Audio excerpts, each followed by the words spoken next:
Sundar Pichai denied service at restaurant. What he did next shocked everyone.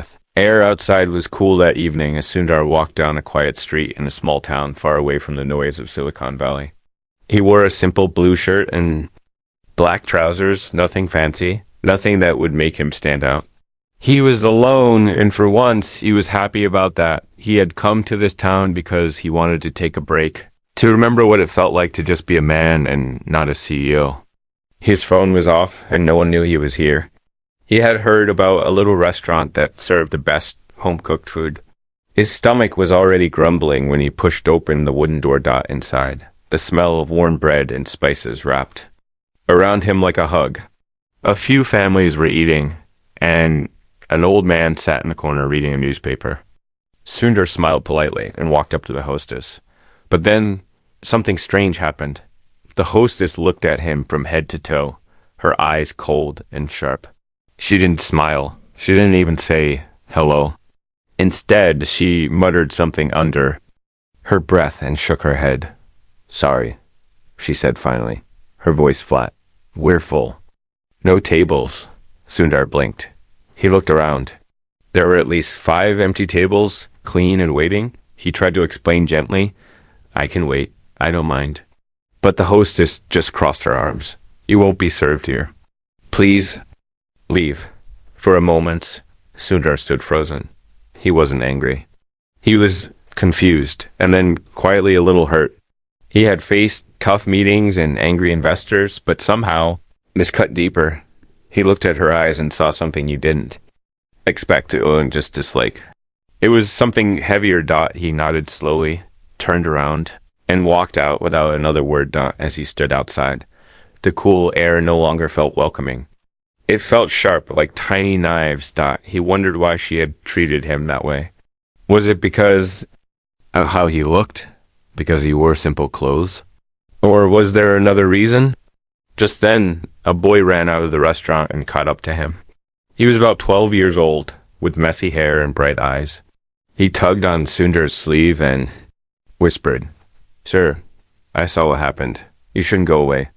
You don't know the whole story." Sundar crouched down to meet the boy's eyes. "What story?" The boy glanced nervously back at the restaurant door. She thinks you're someone else. Someone who hurt her family. But she's wrong. She always thinks strangers are here to hurt her." Sundar felt a weight settle in his chest. He thanked the boy softly and stood up. He looked back at the door of the restaurant, and he knew he had a choice. He could leave and forget this moment forever. Or he could stay and try to understand. So he did something no one expected. He walked back and the room went quiet. Everyone stared. The hostess stepped forward, anger in her eyes. But before she could speak, Sundar raised a hand, his voice calm but strong. "I don't know what happened to you," he said softly. "But I would like to listen if you'll let me." The woman froze, her lips trembled. For the first time, her eyes softened just a little, and then, before she could reply, a man burst through the kitchen door, his face red with rage. "You," the man barked, pointing at Sundar. "You have no right to be here. Get out before I call the police." The boy gasped. Sundar stayed still. He didn't know yet what he had walked into. But as he looked at the man's furious face and the woman's shaking hands, he realized this was not just about dinner anymore. This was about something much deeper. And what he would do next would change their lives forever. The man who burst out from the kitchen had shoulders as broad as the doorway itself, and his apron was stained with flour and oil. His fists were clenched, and his face was red, but it wasn't just anger that shone in his eyes. It was fear too, and something older, something heavier, like grief.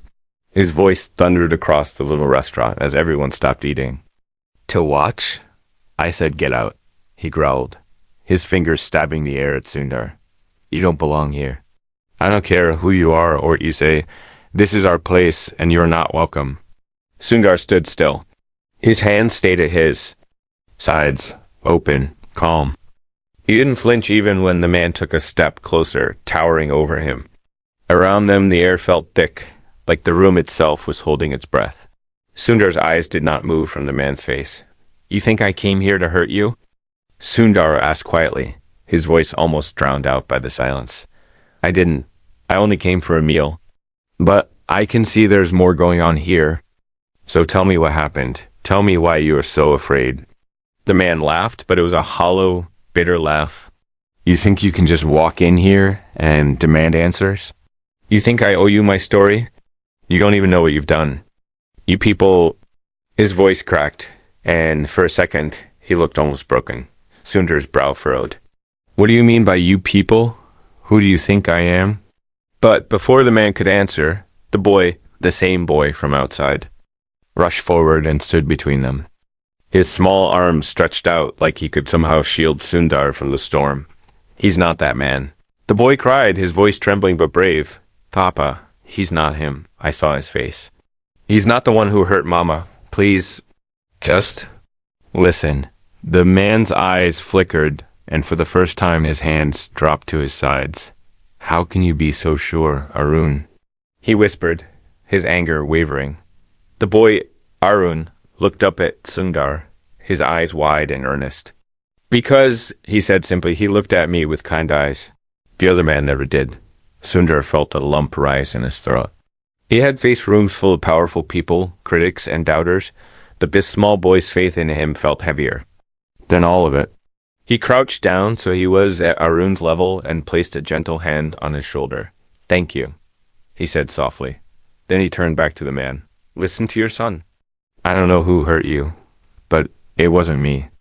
And maybe if you tell me what happened, I can help, or at least understand. The man stared at Sundar, his chest heaving. The woman, the hostess, finally stepped closer too. Her eyes were wet now, but her jaw was still tight, as if she was holding herself together by sheer will. You really don't know, do you?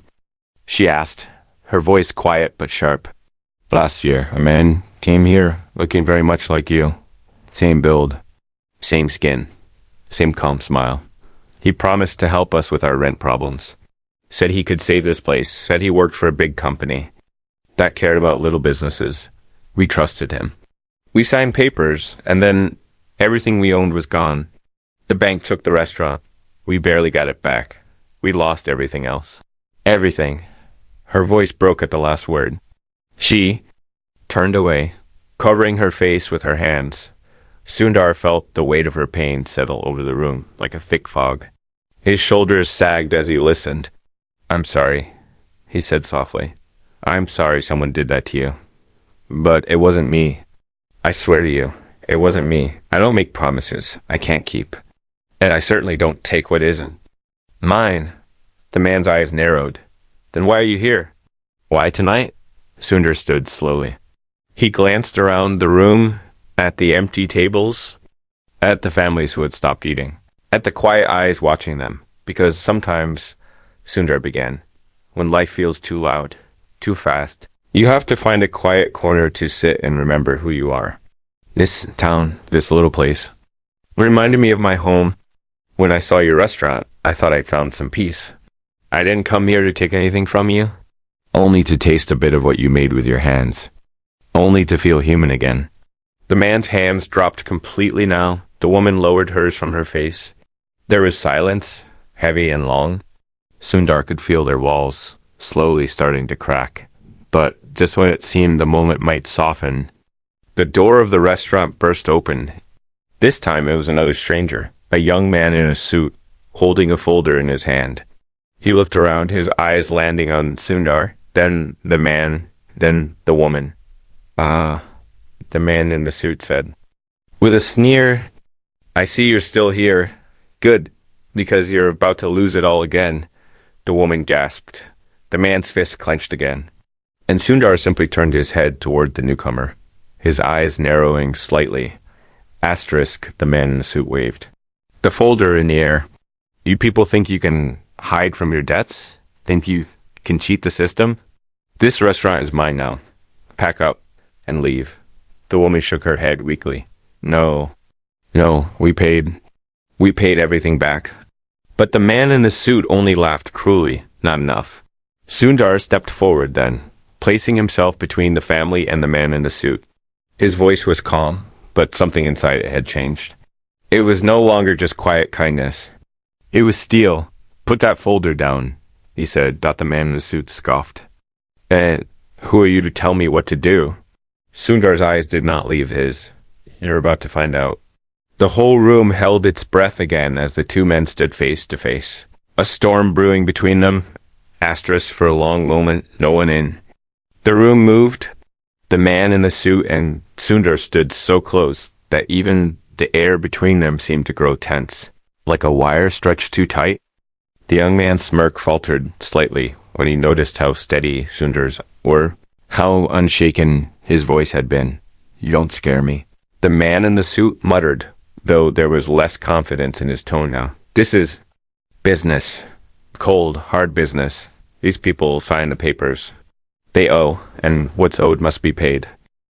Sundar tilted his head slightly, his hands still open at his sides, but his presence filled the small restaurant like a quiet storm.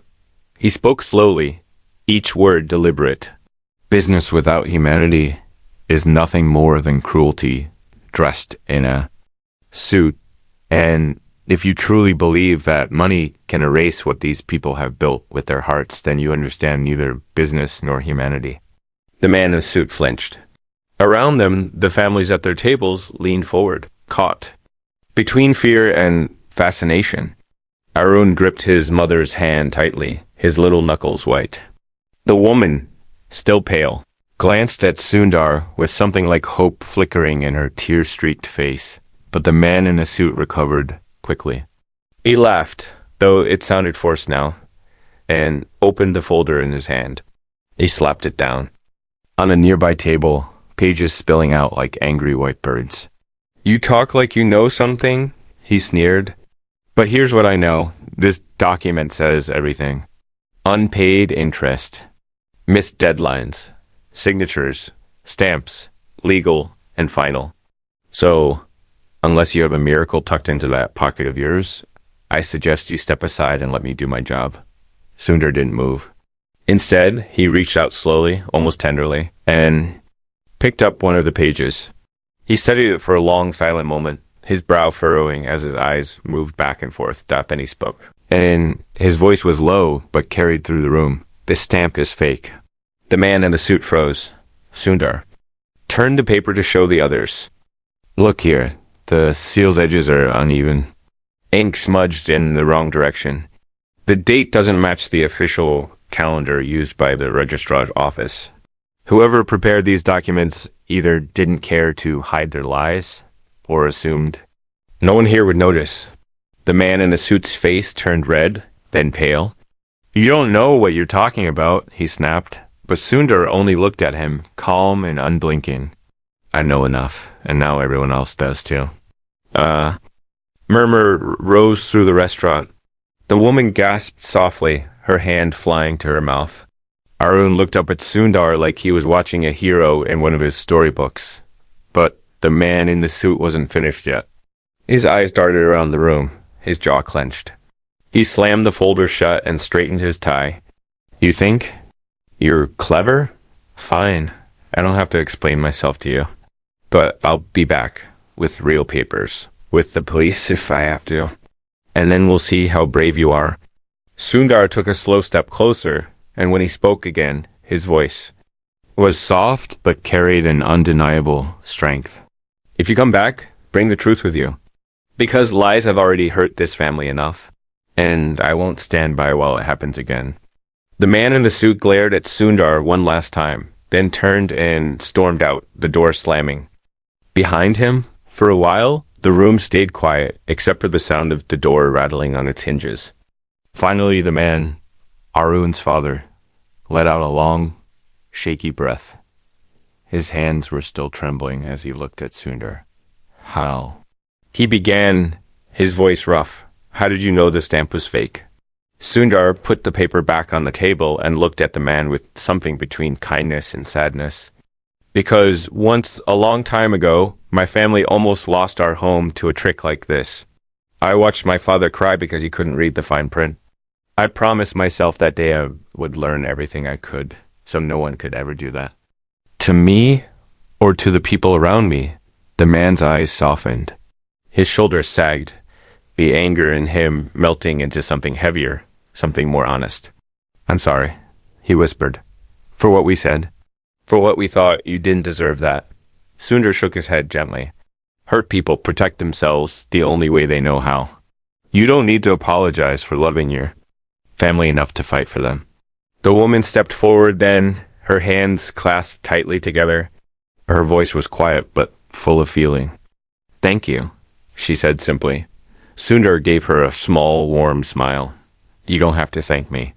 You just have to believe that what you built here is worth more than any number on a piece of paper." He looked around the room then, noticing how everyone had been watching, how the tension in the air had slowly dissolved into something like respect.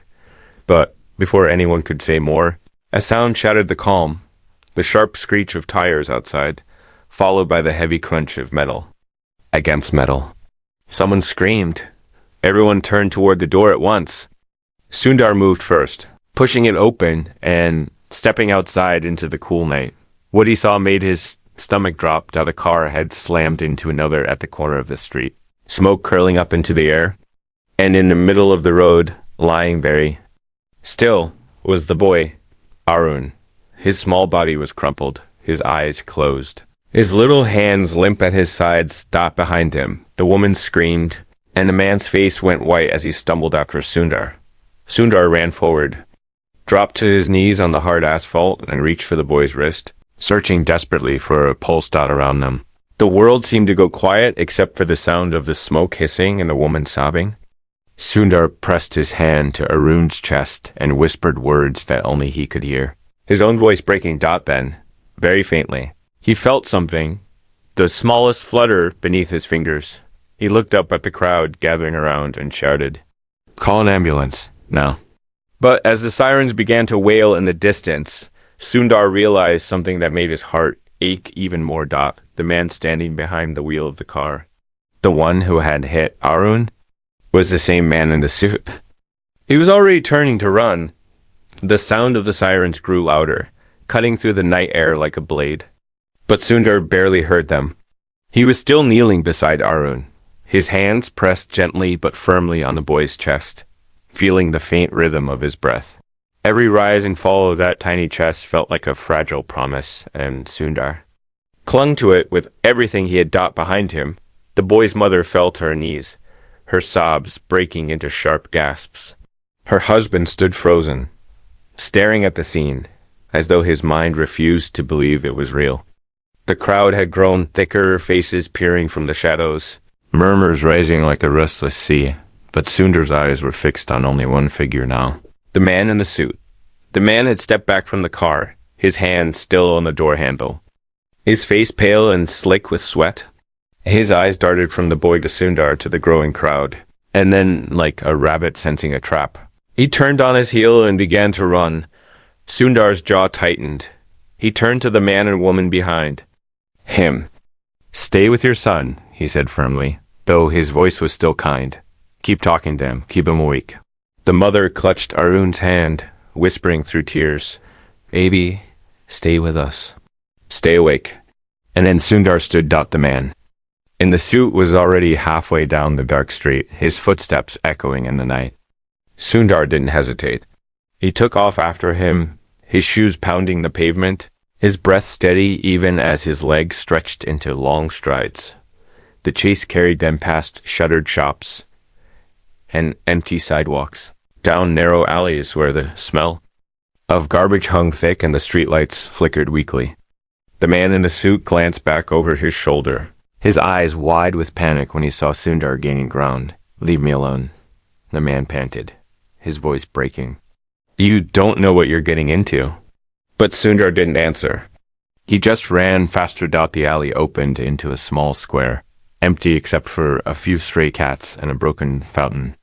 The man in the suit tried to cut to the left, but his foot caught on a loose stone and he stumbled hard, hitting the ground with a thud. The folder he had been clutching flew out of his hands and landed in a dirty puddle nearby. Before he could scramble up, Sundar was there. He didn't grab him roughly. Instead, he reached down and caught the man's arm with a grip that was firm, but not cruel. The man struggled, But Sundar's calm strength held him still. Look at me, Sundar said. Quietly, the man shook his head, his breath coming in ragged bursts. Just let me go, he muttered. You don't understand. They made me do it. I didn't mean to hurt anyone. Sundar's eyes softened just slightly. Then tell me, he said. Tell me everything. Because running won't save. But maybe the truth can. The man's shoulders slumped. He sank to his knees on the cold stone, his hands covering his face. They said if I didn't get the money, they'd come after me. They said my family would pay instead. I didn't know the boy would. His voice cracked and trailed off. Sundar crouched down so they were eye to eye. Who are they? The man swallowed hard, glancing nervously at the shadows. You don't want to know. They're bigger than you think. They own everything. The banks, the lawyers, even the police. Sundar was quiet for a moment, his mind working, his breath steady despite the heaviness of the man's words. Finally, he said, maybe they own the silence, but they don't own the truth, and they don't own me. The man's eyes flickered with something between fear and disbelief. What are you going to do? Sundar stood slowly, his presence as calm and commanding as ever. I'm going to walk you back, and you're going to tell the family the truth, all of it. Then we'll figure out the rest, together. He extended his hand, and after a long pause, the man in the suit took it as they made their way back toward the restaurant.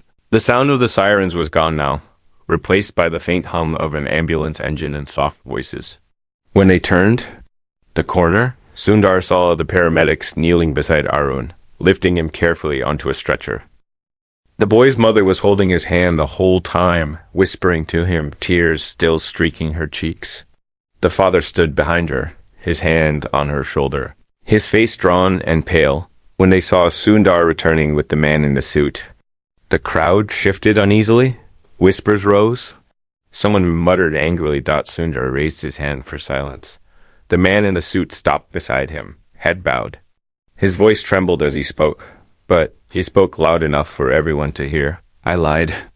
To you, he said. About the papers, about the debt. It was all fake. I was paid to make you believe it, to scare you into giving up the restaurant. He faltered, his voice cracking. I hurt your son because I was trying to run. I'm sorry. I was desperate. The woman gasped, her free hand flying to her mouth. The man behind her took a step forward, his fists clenching. But Sundar put out an arm to stop him. Violence won't help, Sundar said gently. What matters now is the truth, and what we do with it. The paramedics began to wheel Arun toward the ambulance. Sundar stepped closer to the boy, his voice low and kind. You're very brave, he whispered. Hold on just a little longer. The boy's eyelids fluttered, and for a second, Sundar thought he saw the smallest hint of a smile. But then the paramedics suddenly moved faster, their voices growing urgent. One of them called out, We're losing him. His pulse is dropping. Yeah. Mother cried out and stumbled forward, but Sundar caught her gently, keeping her steady. The stretcher disappeared into the back of the ambulance, and the doors slammed shut. The siren wailed to life again.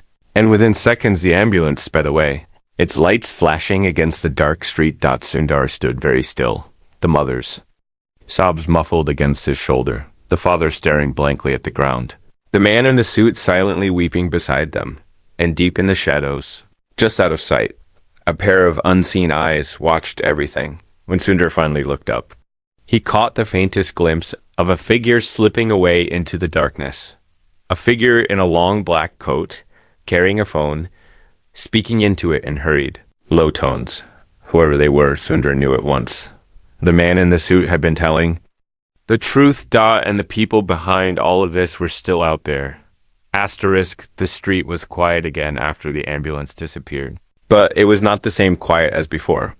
It was heavy now, almost suffocating, thick with fear and questions. Sundar stood in the middle of it, his hands still at his sides, his shoulders straight, his eyes fixed on the corner where the shadowy figure had vanished. He didn't speak. For a long time, as though he was trying to memorize the sound of the silence itself. To read its secrets. Behind him, the boy's mother clung to her husband, her sobs turning into a low, empty moan. The man in the suit sat on the curb, his face buried in his hands.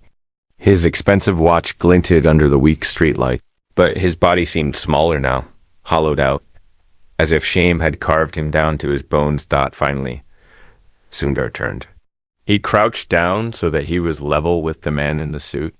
His voice was calm but carried a quiet strength. "Listen to me," Sundar said. "I know you're afraid, but it ends tonight. No more running. No more lying. You have to tell me everything you know about them. Everything." The man lifted his face, his eyes red and glassy. He opened his mouth to speak but closed it again, glancing at the small crowd still gathered around them. Sundar shook his head gently. "Not here," Sundar said. "Somewhere safe." The father of the boy stepped forward then, his face drawn and hard. "Where are they taking my son?" he asked hoarsely. Sundar stood and looked him in the eye. "To the hospital," he said softly. "He's fighting, and the doctors will do everything they can. But right now, you have to trust them. And trust me." The man's lip trembled, but he nodded. Sundar turned back to the man in the suit. "Get up," he said. They walked together to a small cafe a few blocks away, the man in the suit stumbling slightly as if every step grew heavier. The cafe was empty at this hour, save for a sleepy owner wiping down tables. Sundar gave the owner a small nod, slipped him a few bills, and said quietly, "We need privacy." The owner simply nodded and disappeared into the back. Sundar and the man in the suit sat down at a corner table. The man stared at the surface of the wood, tracing invisible lines with his finger. Sundar waited. Finally, in a low, broken voice, the man began. "It started 2 years ago," he said. "I was in debt, bad debt. My daughter was sick and the bills were piling up. That's when they came. They said they could help me pay everything off, but I had to do things for them, sign papers, forge documents, pressure people, scare them into leaving their homes and businesses. They said no one would get hurt, but it was never enough. The more I did, the more they wanted, and when I tried to stop..." His voice trailed off and his hands clenched into fists. "They threatened my daughter." Sundar watched him silently, his face calm but his eyes sharp, reading between the lines. "Who are they?" Sundar asked. The man swallowed hard. "They call themselves the Circle. No names, no faces, just instructions. They own shell companies, fake banks, crooked lawyers. If you cross them, you disappear. If you fail them, they come for your family. I've seen it happen." Sundar leaned back slightly, his hands clasped together. The words hung in the air between them, heavy and cold. "Do you know where they are?" Sundar asked. Quietly. The man nodded weakly. "There's a house," he whispered. "Outside of town. They meet there sometimes. They keep records there, but it's dangerous. They'll know if someone comes looking." Sundar's gaze didn't waver. "Show me." The man stared at him, his eyes wide with disbelief. You can't go there. They'll kill you." Sundar's voice was calm, but there was steel in it now. "If I don't go, they'll keep doing this. To more families, to more children. And I won't let that happen." The man hesitated, then finally nodded. He reached into his jacket and pulled out a crumpled piece of paper. On it was a hand-drawn map with a single black mark on the edge. Of town. Sundar took it and folded it carefully. "We go now," Sundar said. The two of them left the cafe and walked through the sleeping streets. The air grew colder, and the houses became fewer. Soon they were walking along a dirt road lined with trees that leaned over them like silent witnesses. The moon was high when they reached the edge of a field. Beyond it stood a large, dark house, its windows black, and its walls wrapped in ivy. It looked abandoned, but Sundar could feel something alive inside it, something watching. He stopped just at the edge of the field. "Stay here," he told. The man grabbed his sleeve, his voice a whisper full of fear. "You don't understand. They're not like you. They don't care about right or wrong. They only care about power." Sundar's gaze never left the house. "No," he said simply. He stepped into the field, the tall grass brushing against his legs. Each step felt heavier than the last, but he didn't slow down Dot as he approached the house. He saw a faint light flicker in one of the upstairs windows, then another, and then he heard it, the soft click of a door opening somewhere in the darkness, Dot, and then a voice. Calm, smooth, chilling. We've been expecting you. The front door of the house swung open on its own, Dot, inside. The faint light revealed a long hallway lined with doors, and at the far end stood a man in a black coat, the same figure Sundar had glimpsed earlier that night. The man's face was hidden in shadow, but his smile glinted like a knife. You've walked a long way, the man said softly. But you should have stayed where you were, because now you belong to us. And before Sundar could take another step, the doors on either side of the hallway creaked open, and figures in black began to emerge one by one, their footsteps slow, deliberate, and echoing like a drumbeat in the silent house. The hallway seemed to stretch longer with each breath Sundar took, though his pace never faltered. His shoes sank slightly into the old wooden floorboards, which groaned under his weight as though trying to warn him to turn back. The figures in black moved closer, stepping out of the shadows on either side. Their faces were obscured, their hands gloved, their movements slow but deliberate. And at the far end, the man in the black coat stood still, waiting, his eyes glinting. In the half-light, for a moment, no one spoke. The air was thick, stale, carrying the faint scent of damp earth and something sharper, like ink and smoke. Sundar's hands stayed at his sides, open and steady, though his eyes scanned every corner of the room. Finally, the man in the black coat spoke, his voice smooth and almost polite. You've come a long way for nothing, he said. We warned you.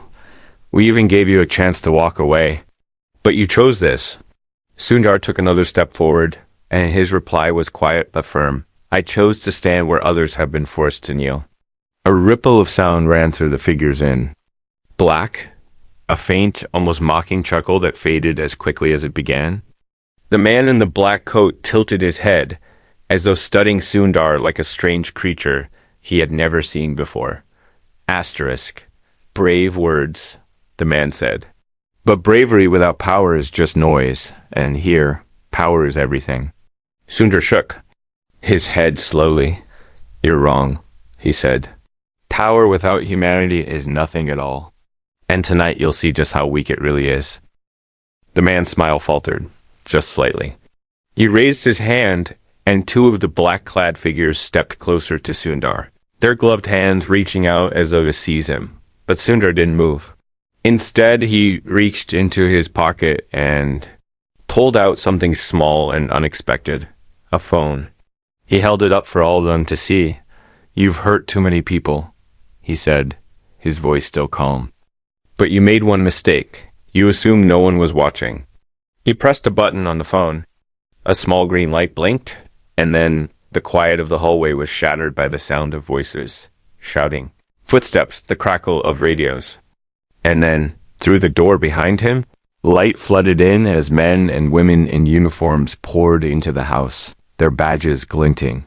Their movements swift and precise dot the figures in black froze. The man in black coat's composure cracked as his smile slipped away, replaced by fury and disbelief. You, he hissed. You brought them here? Sundar's gaze didn't waver. You brought them here, he replied simply.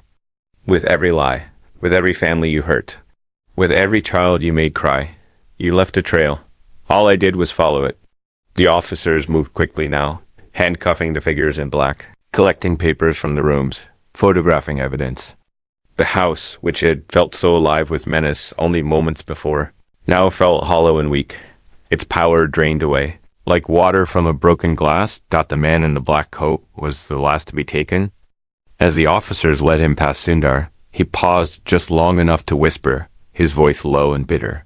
You think you've won, but you haven't. People like me, we never really go away. Sundar looked at him quietly. Neither do people like me, he said. The man was led out into the night, and the hallway grew quiet again. Sundar stood there for a long moment, letting the silence settle. His shoulders sagged slightly now, the weight of everything finally catching up to him. When he stepped outside, The air was cool and fresh. The stars above seemed brighter now, as though the sky itself had been holding its breath and could finally exhale. He walked back down the dirt road, past the field, back toward the lights of the town dot at the hospital.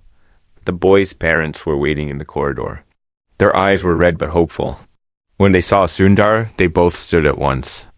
The doctor said he'll be okay, the mother whispered, her voice cracking. He woke up. He asked for you. Sundar felt his chest tighten. He nodded gently and followed them into the room. Arjun lay on the bed, small and pale, but awake, his eyes bright despite the bandage on his forehead. When he saw Sundar, his lips curved into the faintest smile.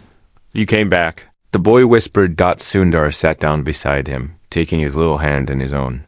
I promised I would, he said softly. And I keep my promises. For a long while, they just sat like that.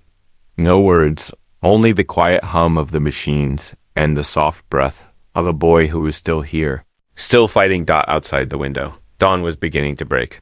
The first rays of sunlight spilled across the town, washing the streets in gold. The restaurant, though still quiet and scarred from the night before, stood firm at the corner of the street, its wooden sign swinging gently in the breeze. Later that morning, Sundar returned to the restaurant. The family was waiting for him there, along with a few neighbors who had come to help. The tables were being cleaned, the floor swept, the kitchen filled with the smell of fresh bread again. The woman handed Sundar a small plate with a piece of warm bread and a cup of tea. She didn't say anything, but her eyes glistened as she nodded toward an empty table by the window. Sundar sat down, took a slow sip of the tea, and let the morning sun warm his face. The room was quiet, but it was a different kind of quiet now. Full of life, full of gratitude. As he broke the bread in his hands, Sundar thought of his father's words so many years ago. You cannot choose how others treat you, but you can always choose how you respond. Kindness is never wasted, even when it feels small. He looked around at the people moving through the restaurant, cleaning, laughing, rebuilding, and he smiled faintly to himself. But just as he took another sip of tea, his phone buzzed on. The table! He glanced at the screen. It was an anonymous message. Only 4 words. We are not finished. Sundar stared at it for a long moment, then slid the phone back into his pocket. Outside, the town carried on, unaware of what still waited. In the shadows, and Sundar, still calm, still steady, took another bite of bread and whispered to himself, Neither am I. Asterisk.